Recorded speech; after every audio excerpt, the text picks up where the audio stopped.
আসসালামু আলাইকুম।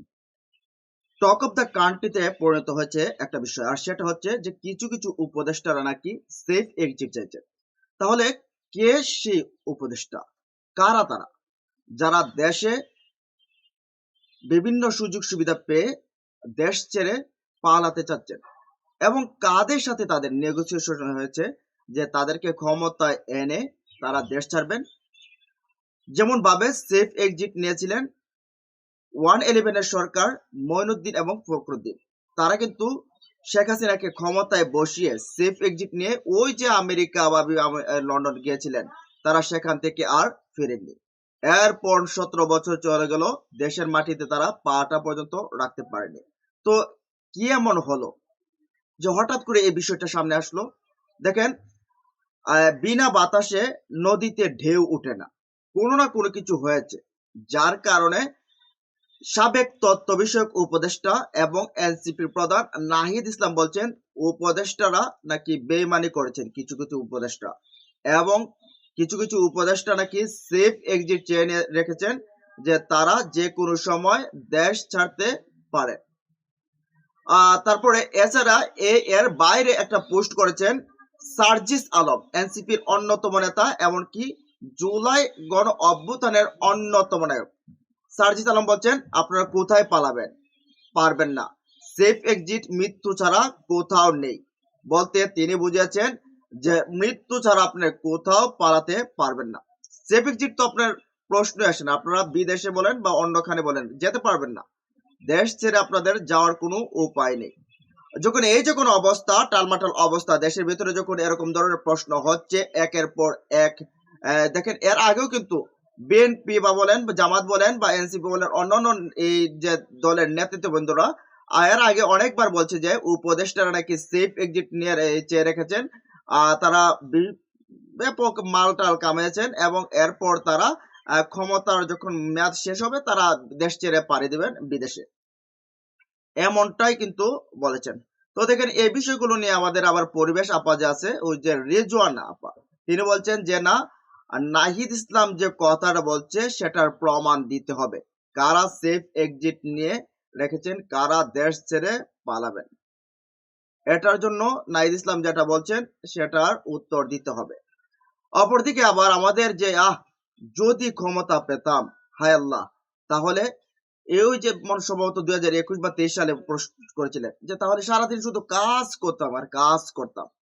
আমাদের আসিফ নজরুল স্যার তিনি বলছেন যে সেফ এক্সিটের প্রশ্ন আসে না, আমরা দেশ ছেড়ে কোথাও যাব না। অপরদিকে আবার আসিফ মাহমুদ সজীব ভুইয়া তিনি বলছেন কারা কারা সেফ এক্সিট চায়। তারপর তিনি বলছেন যে আমরা এদেশের মাটিতে আমাদের জন্ম, এদেশের মাটিতে আমরা মৃত্যুবরণ করতে চাই। তাহলে বোঝা যাচ্ছে যে এখান থেকে যেহেতু সেফ এক্সিটের আলোচনাটা আসছে, তাহলে কোনো না কোনো কিছু ঘটছে।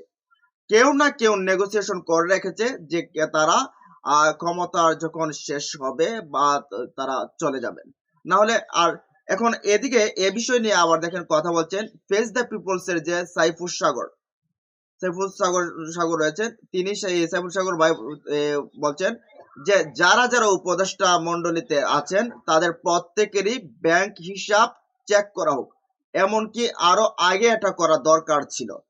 যখন নাহিদ ইসলাম সেখান থেকে পদত্যাগ করে জনতার কাতার আসেন তখন তিনি ব্যাংক স্টেটমেন্ট দিয়েছিলেন, কিন্তু সেই ব্যাংক স্টেটমেন্ট খতিয়ে দেখা হয়নি কেন, তিনি কি করেছেন না করেছেন। যদিও নাহিদ ইসলামের ব্যাংক অ্যাকাউন্টে দেখিয়েছিল যা ছিল সেটাই ছিল, এর পরবর্তীতে অন্য কোনো কিছু সুবিধা তিনি নেননি, হয়তোবা তার বেতন যা ছিল সেটা হয়তোবা নিয়েছেন।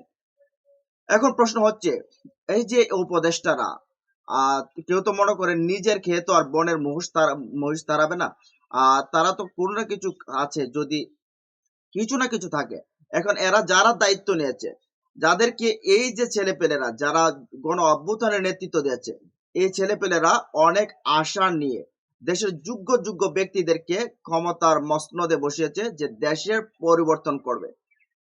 সেই পরিবর্তনশীল লোকেরা যারা পরিবর্তন করবে সেই লোকেদের এখন কর্মকাণ্ড কিন্তু অনেকভাবে কিন্তু আসলে বিতর্কের জন্ম দিচ্ছে। তাদের দায়িত্ব ঠিকভাবে পালন করতে পারছে না, তাদের দায়িত্বে অবহেলা রয়েছে, বিভিন্ন ভাবে কিন্তু বিষয়গুলো রয়েছে। আর এর কারণে অনেকে বলতেছেন যে যেহেতু টাকা পয়সার এখানের একটা খেলা, টাকা পয়সার খনিতে ধরতে গেলে থাকা হয় সেখানে, আহ এই উপদেষ্টার পদে যারা আছেন এখানে, তো এদের ব্যাংক অ্যাকাউন্ট এমনকি তাদের আত্মীয় স্বজন তাদের সাথে যারা চলা বসা উঠা বসা তাদের সহকারে ব্যাংক অ্যাকাউন্টটা চেক করা দরকার, যে তাদের কোনোভাবে কোনো না কোনোভাবে তারা টাকা সেখান থেকে সরিয়েছে কিনা। এটা তো অবশ্যই রাষ্ট্রের দায়িত্ব। এখানে এই প্রত্যেকটা টাকা আপনি আমার পকেটের টাকা। এদেশের 18 কোটি জনগণের পকেটের টাকা এই টাকা। এখন এই টাকা কোথায় যাচ্ছে না যাচ্ছে সেগুলো জনগণ হিসাব চাইতেই পারে। তো প্রত্যেকজন উপদেষ্টার এই যাদের এই যে ব্যাংক হিসাব রয়েছে সেগুলোকে চেক করা হোক, আত্মীয়-স্বজন এমনকি যাদের সাথে উঠা-বসা তাদেরও চেক করা হোক। এমনকি যারা দ্বৈত নাগরিকত্ব রেখেছেন এদের ব্যাপারেও সিদ্ধান্ত নেওয়া দরকার। না হলে আপনি এখানে একটা কিছু করে তারপর আপনি চলে গেলেন America, London, Canada, Australia, Italy, France চলে গেলেন। আর দেশের মানুষ বিভিন্নভাবে বিপদে পড়লো। এটা তো হতে পারে না। তো দেখেন নাহিদ ইসলাম যেহেতু বলছে যে সেফ এক্সিট চেয়ে রেখেছেন, তো এখানে কোনো না কোনো কিছু আছে, না হলে উপদেষ্টারা এর প্রকাশ করুক, না হলে নাহিদ এটা প্রকাশ করুক কেন কারা সেফ এক্সিট চেয়ে রেখেছেন এটা। তবে নাহিদ ইসলাম বলছে যে সময় আসলে মুখোশ সবার খুলে দেবে, তাহলে কোনো না কিছু ঘটেছে। না হলে উপদেষ্টারা যারা আছে তারা এই বিষয়টা নিয়ে কথা বলুক, জাতির সামনে প্রকাশ করুক যেখানে কি হয়েছে না হয়েছে। তো এই বিষয়গুলো নিয়ে আপনাদের কি মনে হয়? আসলে কি কেউ সেফ এক্সিট চেয়েছেন? জানার কমেন্ট বক্সে। ভালো থাকুন, সুস্থ থাকুন। আল্লাহ হাফেজ।